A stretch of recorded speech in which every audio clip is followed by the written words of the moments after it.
नमस्कार मित्रों, आज सिद्धू ने सट में हमारे साथ चंडीगढ़ से अजय शुक्ला जी जुड़े हैं।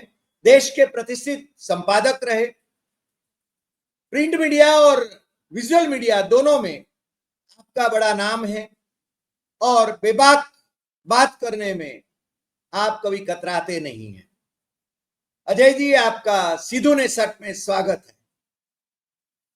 हमारे दर्शक आपसे जब रूबरू होते हैं हमारे एपिसोड में, तो उनको एक गहन अध्ययन आपका है, उसका लाभ मिलता है और आपके विश्लेषण के वो कायल हो जाते हैं। आपने कमेंट बॉक्स में जो कमेंट्स पढ़े होंगे वो शायद यही बात आपको बताते होंगे। इसलिए हम आपको कष्ट भी दे रहे हैं कि आप हमारे साथ जुड़िए और आप हमारी विनती को मानते हैं, इसलिए हम आपके शुक्रगुजार हैं। आज देश में एक नारा बहुत गूंज रहा है, वो है वोट चोर गद्दी छोड़। पूरे देश में ये नारा गूंज रहा है। अब तो संसद में प्राइम मिनिस्टर नरेंद्र मोदी के सामने, उसकी उपस्थिति में विपक्ष ने भी वो नारा लगाया था और मेरे ख्याल से मोदी जी अब ढलान पर हैं। मोदी जी का करिश्मा अब खींच खींच के उसको बताने की कोशिश कर रहे हैं। वैसे भी उनको जनसभाएं संबोधित करते हैं तो टेलीप्रॉम्प्टर के बिना वो जनसभाएं भी संबोधित नहीं कर पा रहे। वही रिपीटेशन होता है, उसमें लोग बोर हो जाते हैं। ज्यादा लोग जाते नहीं आजकल, बसेस में भर भर के लाए जाते हैं। फिर भी गांवों में जो बसेस रखते हैं, सरकार को आदेश देते हैं, सरकार के विविध विभागों को। गुजरात में तो विशेषतः मेरे ख्याल से वहां पर, हरियाणा में और उत्तर प्रदेश में भी तो यही हाल होगा जब वो जाते होंगे। तो लोग अभी बोर हो चुके हैं, मगर ये संकेत है कि नरेंद्र मोदी जी का, उनकी गद्दी जाने का उनको डर लग रहा है और उससे वो बौखलाए हैं। शायद इसलिए टेलीप्रॉम्प्टर सामने हो तो भी काफी कुछ गलतियां कर लेते हैं। आपको क्या लग रहा है कि वो सत्ता गंवाने का डर, उससे मोदी जी बौखलाए हैं? अजय जी नमस्कार डॉक्टर साहब, और आपको और सभी हमारे दर्शकों को बहुत बहुत नमस्कार, जो सच जानना चाहते हैं, सुनना चाहते हैं। मैं शुरुआत करूं। देखिए, मैं बेसिकली कानपुर जिले का मूल निवासी हूं। मेरे फादर चूंकि आईपीएस ऑफिसर रिटायर हुए तो लखनऊ में पोस्टिंग के दौरान बहुत लंबे समय तक रहे, तो वहीं पे घर बनवा लिया। प्रोविंशियल मतलब स्टेट पुलिस सर्विसेज से प्रमोट होके बने थे, तो लंबा समय वहां के पूरे यूपी का सहारनपुर जो बॉर्डर है इधर, और वहां से लेके बनारस तक फादर सभी तमाम जिलों में रहे। उस समय अयोध्या मतलब फैजाबाद जिला जो था उसमें रहे। अयोध्या क्षेत्र उन्हीं के अंडर आता था। उस समय वहां के सर्किल ऑफिसर थे। तो जो है वो राम मंदिर का जो ताला खुला था, उस समय फादर ही मेरे वहां के प्रभारी थे, उनके ही समय में खुला था। और तमाम सारी जगह जहां पर लोग आज भी शायद ना गए होंगे, मैं उत्तर प्रदेश का तो एक एक कोना देखा हूं, और उस दौर में देखा हूं जब इतना भीड़ तंत्र नहीं था, जब बिल्कुल नेचुरल वे में। फादर की पोस्टिंग चित्रकूट यानी उत्तर डिस्ट्रिक्ट बांदा कहलाता था, तो बांदा डिस्ट्रिक्ट था, तो बांदा डिस्ट्रिक्ट में रहे। और मैं एक बार चित्रकूट में फादर की पोस्टिंग थी, तो अचानक दोपहर में छोटा था, निकला तो कहीं जाके किसी आश्रम में जाके बैठ गया, वहां भजन में, वहीं मैं सो भी गया। अब पूरे वो डकैतों का चूंकि बहुत ज्यादा वो होता था, तो पूरी चिंता हो गई। पूरी पुलिस जो है मुझे खोजने में लग गई। खोजते खोजते अंत में हम मिले, तो वहीं आश्रम में सुनते सुनते प्रवचन सो गए थे। तो वहां फिर लाया गया, फिर मुझे डांटा गया कि नहीं, ऐसे नहीं जाना होता है। तो इस तरह से तमाम सारी चीजें, बड़ी यादें हैं वहां की। बनारस में पापा रहे तो बाबा विश्वनाथ का नियमित तौर पे दर्शन रहा काशी में, और इस तरीके से। तो ये सारा इलाका सब पूरा देखा हुआ है जो धर्मस्थल कहलाते हैं। मैं खुद चूंकि आगरा में हिंदुस्तान अखबार का संपादक रहा, तो मथुरा वगैरह पूरा क्षेत्र मेरे अंडर में आता था। तो उस दौरान मुझे वहां पर जाने का अवसर मिला। उस समय उत्तराखंड जो आज बन गया है उत्तर प्रदेश में ही होता था। तो फादर जब सहारनपुर रेंज के डीआईजी के साथ में उनके स्टाफ ऑफिसर थे, उस समय मुझे चूंकि उन्हीं के अंडर में सारा हरिद्वार और उधर सब आता था, तो फादर ने किसी को भी बोलना था तो तुरंत वहां व्यवस्था होनी थी। तो मैं उस समय पूरा चारों धाम की भी यात्रा कर लिया एक जीन्स और टी शर्ट में ही उस समय में। तो अब आप समझ सकते हैं। तो ये सारी चीजें देखी हुई, इसलिए मैं कह सकता हूं कि वास्तविकता क्या है। मैं खुद हिंदुस्तान में जो है हिंदुस्तान और हिंदुस्तान टाइम्स दोनों में बिहार और झारखंड रहा। जब झारखंड स्टेट बना तो मैं पहला वहां का हिंदुस्तान टाइम्स का सिटी चीफ हुआ करता था। तो इसलिए ये सारे इलाके बिहार झारखंड से लेके इधर उड़ीसा का कुछ हिस्सा और पश्चिम बंगाल का पुरुलिया और ये सारे डिस्ट्रिक्ट, ये सब इलाके वहां से लेके जम्मू कश्मीर तक कोई एक छूटा नहीं है इत्तेफाक से जी। तो सारी स्थितियों से वाकिफ। अब मैं इतना ये सब क्यों बता रहा था, इसलिए बताऊं क्योंकि आज जब राहुल गांधी ने वोट चोरी के बारे में अध्ययन करना शुरू किया, ये कब शुरू किया मैं इससे आता हूं। जब हरियाणा का इलेक्शन हुआ तो पहली बार राहुल गांधी ने अपनी लाइफ में कहा कि मैं इस परिणाम को स्वीकार नहीं करता। याद होगा आपको जी। क्योंकि उस समझ से परे था वो, लेकिन कोई डेटा नहीं था इसलिए उस पर कुछ कहा नहीं जा सकता था।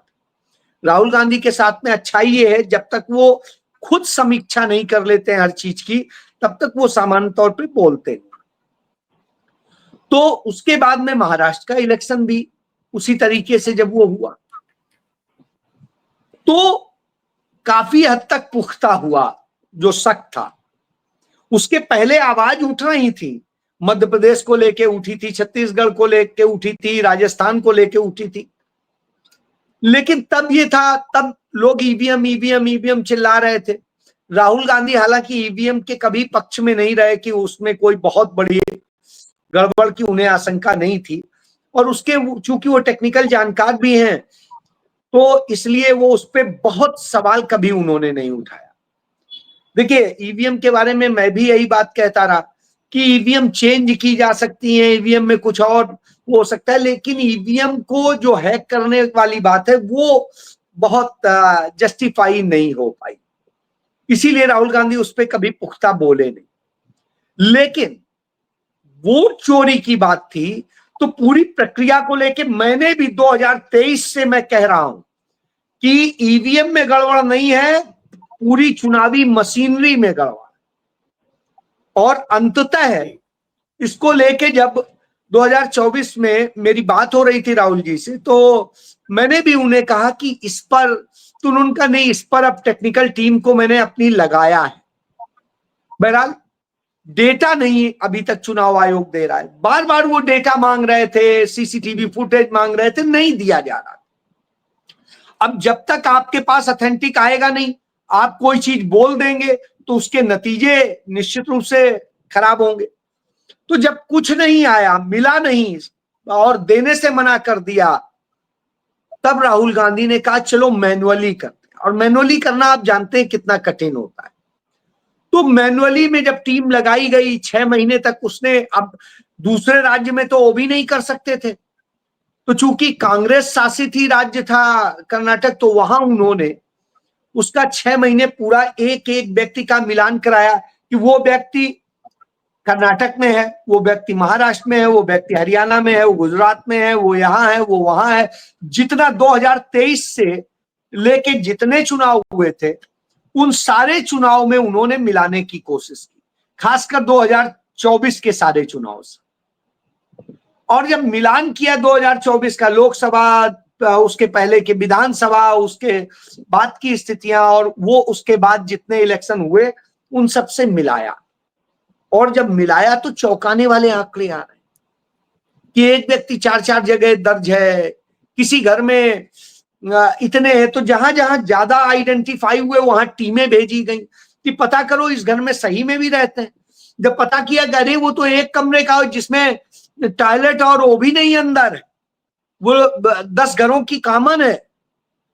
और ऐसे घर में यदि आप कह रहे हैं 80 लोग रहते हैं और ये रहते हैं, तो इस तरह से उन्होंने तमाम सारे सर्च किए। जब सर्च किए तो सबूत कुछ और निकल के आए। जब निकल के आए तो उस पर पूरा अध्ययन किया गया। उसके बाद में जब पुख्ता सबूत मिल गए, तब राहुल गांधी ने प्रेस कॉन्फ्रेंस की और उस प्रेस कॉन्फ्रेंस में पूरा उन्होंने प्रेजेंटेशन दिया, बताया कैसे कैसे क्या किया गया और क्यों हारे। क्योंकि वहीं की जिस लोकसभा सीट की वो समीक्षा कर रहे थे, सेंट्रल की, बेंगलुरु सेंट्रल की, उसकी बाकी 6 सीटों पे कांग्रेस जीती थी। yes. लेकिन इसी एक सीट पे इतने भारी मार्जिन से हारी कि उसका पूरा बेड़ा गर्क हो गया, सारी जीत हार में बदल गई। तो ये जो अंतर था, इसको उन्होंने, क्यों ऐसा हुआ आखिर, जबकि वास्तव में तो ऐसा था नहीं। तो देखा गया वहां जो 1 लाख से अधिक वोट बढ़ाए गए, उन्होंने वो खेल किया था। वो वोट असल में बीजेपी के कैंडिडेट को गए। जी, पिक्चर क्लियर हो गई। जब पिक्चर क्लियर हो गई तब उन्होंने इस पर बात करना शुरू, और फिर तमाम जगह से छोटे छोटे से आंकड़े निकल के आए। जैसे जयपुर वाली सीट से निकल के आए, बनारस से कुछ निकल के आए, कुछ और जगह निकल के आए। तो अब धीरे धीरे निकल के आ रहे हैं, सभी जगह आ रहे हैं। जी, जी। क्योंकि चुनाव आयोग ने आज तक डिजिटल डेटा राहुल गांधी को नहीं दिया है, आज तक सीसीटीवी फुटेज नहीं दी है। जी, तो जब नहीं दी है तो उन्होंने ये सब दे करके पूरा प्रदर्शित कर दिया क्या सच। और जब यह सच सामने आ गया तब वो डंके की चोट पे बोले, और बोलने के पहले उन्होंने सभी विपक्षी दलों को जो कांग्रेस के साथ में इत्तेफाक रखते हैं उनको बुलाया, और घर पे डिनर के साथ ही उन्होंने अपने घर पे उनको भी मुतमईन किया। जब सबने देखा हाँ यह खेल है, तो अब देखिए निकल के आ रहा है। बंगाल में 4 अफसरों को ममता बनर्जी ने सस्पेंड कर दिया है जो चुनाव में गड़बड़ी करवा रहे थे। इसी तरीके से तमाम जगह निकल के आ रहे हैं। जो भाजपा ने अपना काडर कर दिया है उसके जरिए, तो असली जब जहां पे जो नब्ज थी, जब राहुल गांधी ने पकड़ ली, देखिए अभी तक बौखलाया नहीं था कभी भी चुनाव आयोग, पहली बार बौखला गया। क्यों बौखला गया? राहुल गांधी के सवालों का जवाब नहीं, उसकी जांच नहीं, और गलत बात भ्रमित करने के लिए कहता है एफिडेविट दे। एफिडेविट का जो उसमें नियम है वो 1 महीने के भीतर है। कहते हैं 1 महीने के भीतर क्यों नहीं दिया? 1 महीने के भीतर कैसे दे सकते हैं जब हमारे पास डेटा नहीं था, हमारे पास में कोई चीज तैयारी नहीं थी, हमारे पास में सबूत जुटा नहीं पाए थे। ऐसे कहते हैं आप तुरंत हमें कह देते झूठे हो, और कहते हैं शिकायत नहीं दी। ऑफिशियली कांग्रेस पार्टी के लेटर हेड पे शिकायतें भेजी गई, और उन्होंने, कांग्रेस पार्टी ने उन सबको ट्वीट भी किया। महाराष्ट्र में भी 2 सदस्यों ने दी, हरियाणा में भी दी, पूरा दी कि कौन कौन ईवीएम मशीन थी जो 99% चार्ज निकल रही थी, उनके नंबर समेत दिया। इसी तरीके से तमाम जब ये सारी जानकारी दी, बावजूद चुनाव आयोग ने एको नहीं कराई। और जब एफिडेविट की बात करते हैं तो अब खुल के सामने आ गया, 18,000 एफिडेविट अखिलेश यादव ने दिए थे, रिसीप्ट है, पावती है उसकी, बावजूद इसके नो एक्शन, कोई कार्रवाई नहीं। तो चुनाव आयोग की सारी चोरी सामने आने लगी। जो जयपुर की सीट का था उसमें भी शिकायत दी गई थी। चुनाव आयोग सरेआम झूठ बोलने लगा और भाजपा की भाषा बोलने लगा। जब यह बोलने लगा हो तो निश्चित रूप से सारी बातें क्लियर होती। ये करके राहुल गांधी ने पूरी दुनिया को यह बता दिया कि वोट चोरी हो रही है और चुनाव आयोग बीजेपी के साथ मैच फिक्सिंग कर रहा है। इसलिए जो जवाब चुनाव आयोग को देना चाहिए वो चुनाव आयोग की बजाय महाराष्ट्र का मुख्यमंत्री देता है, बीजेपी के मंत्री देते हैं, केंद्रीय मंत्री देते हैं, उनके तमाम पदाधिकारी देते हैं, उनके तमाम सेल के प्रमुख देते हैं, उनके तमाम शीर्ष नेता बोल रहे हैं। तो साहब वो बोल रहे हैं चुनाव आयोग जवाब क्यों नहीं देगा? और चुनाव आयोग ने जब प्रेस कॉन्फ्रेंस की तो राहुल गांधी को धमकाने का काम किया, वो नहीं किया। अब आप बताइए, संसद का सत्र सुचारू रूप से चल सकता था, आपको करना यह था, दो मांगे सिर्फ रखी थी कांग्रेस पार्टी ने और दूसरे विपक्षी दलों ने। एक, पहलगाम के आतंकी हमले पर चर्चा कीजिए और दूसरी, आप एसआईआर पे चर्चा कीजिए। आप पहलगाम पे चर्चा ना करके सिंदूर पे करते हैं, चलिए कोई बात नहीं, हम वो भी स्वीकार कर तो एसआईआर पे भी आप उतनी चर्चा करा लेते, एक दिन का उसी के लिए रख देते। यदि एक दिन रख देते, एक महीने का सत्र था, तो मैं कहता हूं 2 दिन रख देते तो भी आपके पास 28 दिन तो बचते हैं। सही बात, सही बात। आपने 28 दिन खराब करने की तैयारी की, लेकिन एक दिन 2 दिन की उस चर्चा की बात नहीं मानी। यदि आप वो कर देते तो न विरोध होता, सब कुछ सुचारू चलता, सब कुछ होता। आप खुद सदन में स्वीकारा कि 18 स्थगन प्रस्ताव दिए कांग्रेस पार्टी ने, 18 में से 18 रिजेक्ट कर दिए गए। यानी आप सिर्फ अपनी मनमानी करेंगे, सुनेंगे नहीं, तो फिर सदन क्यों बैठा है? सदन तो इसलिए बैठा है ना कि जनता की आवाज, जनता की आवाज किसे माना जाता है? विपक्ष को, सत्ता पक्ष को नहीं माना जाता है। सत्ता पक्ष सत्ता बचाता है, वो जवाब देता है, विपक्ष सवाल करता है और विपक्ष वो रखता है, प्रस्ताव रखता है। आपने विपक्ष के सारे प्रस्ताव नकार के अपने ढंग से किया। अब आप इससे समझिए, और सब नियम के तहत दिए गए। तो यानी आप चोर हैं तभी तो डर रहे हैं, नहीं तो आप कहते चलिए खुल के करेंगे चर्चा, बोलिए क्या बोलना। आप यह भी कहने सुनने से डरते हैं कि यह गड़बड़ हो रही है।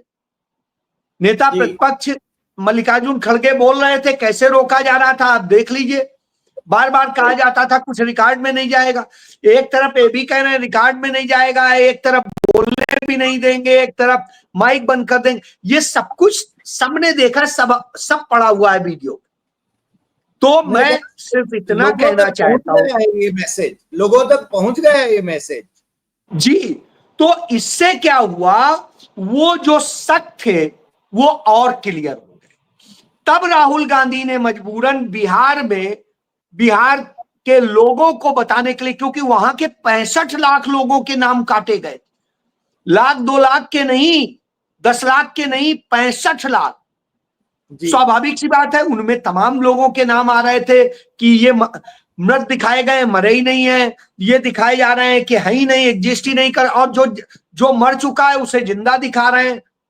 सारी धांधली जब सामने आई तो उन्होंने वोट अधिकार यात्रा शुरू करने का फैसला किया, और उस यात्रा जिस दिन शुरू हो रही है उस दिन चुनाव आयोग प्रेस कॉन्फ्रेंस करके उसे डिरेल कर रहा है।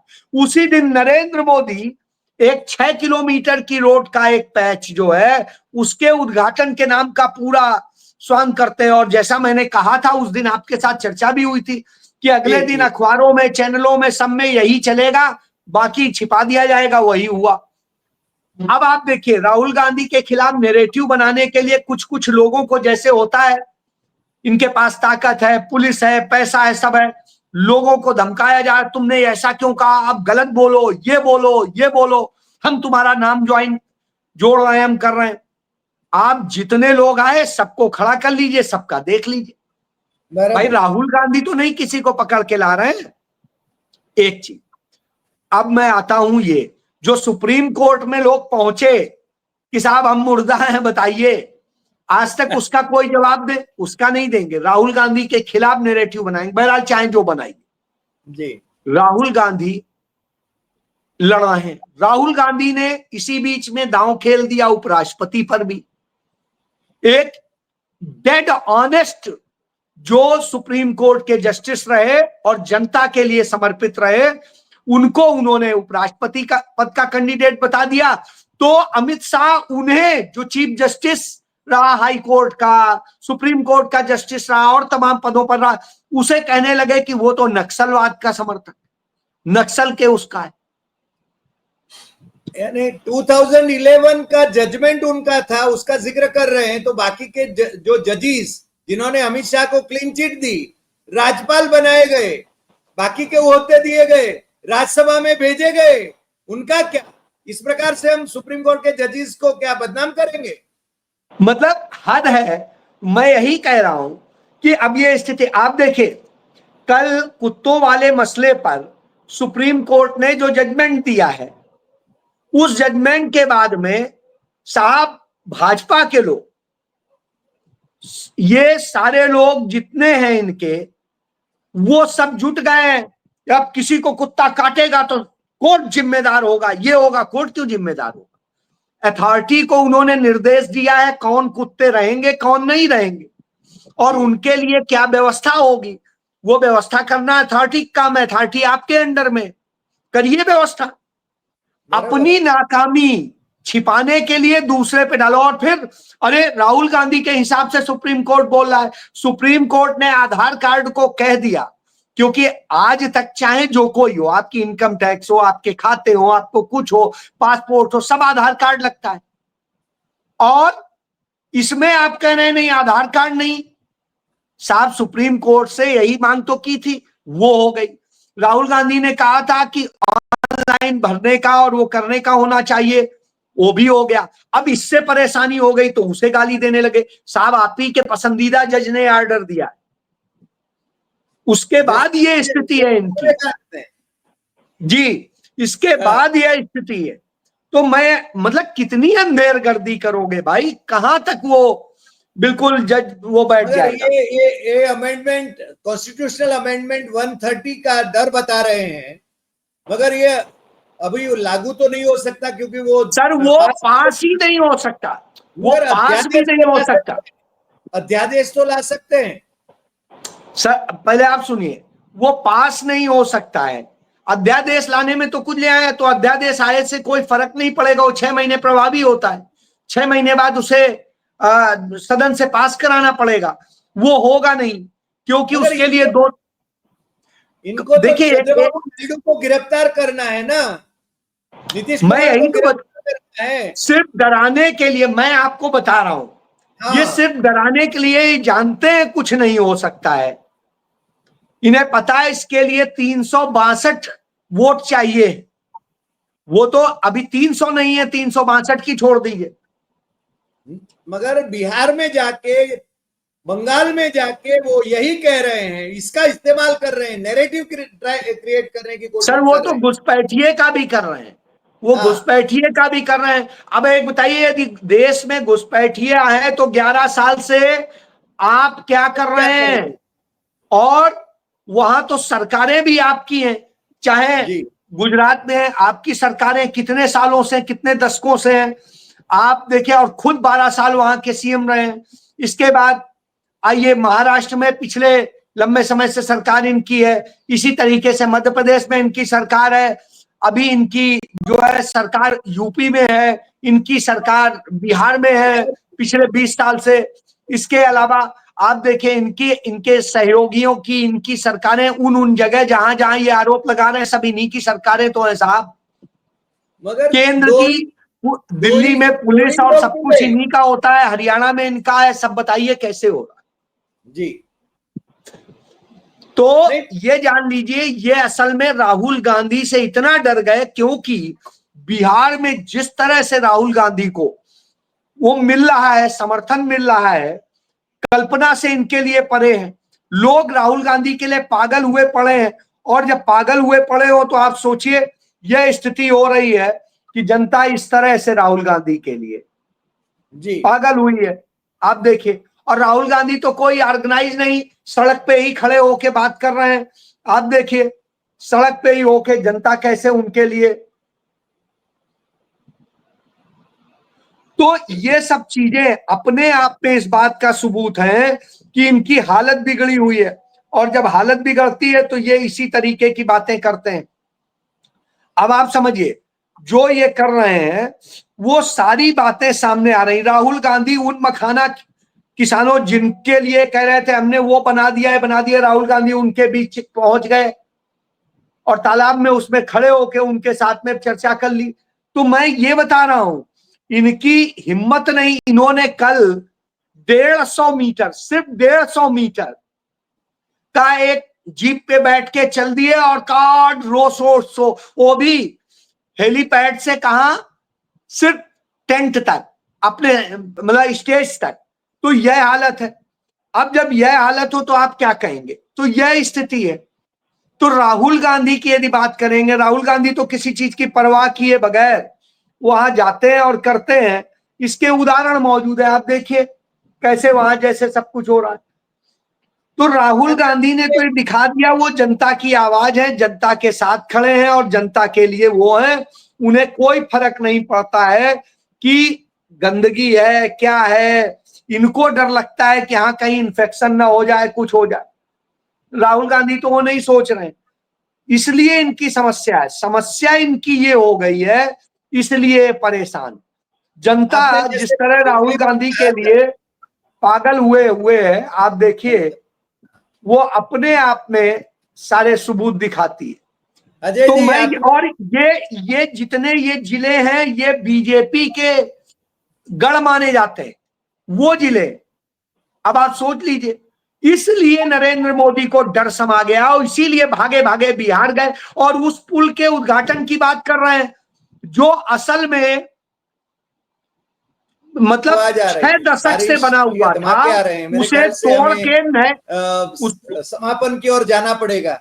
मैं 1 मिनट, इसको तोड़ करके बनाया गया और वो 8 महीने से चल रहा है। उसी पुल